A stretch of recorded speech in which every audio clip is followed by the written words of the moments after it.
we are easily getting wind gusts at around 55, maybe 60 kilometers an hour. They probably could even be higher than that.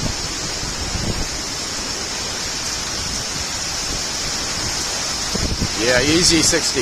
Easy 60. This is some easy, boy, this is some real bad weather. Good thing I moved my truck underneath them trees.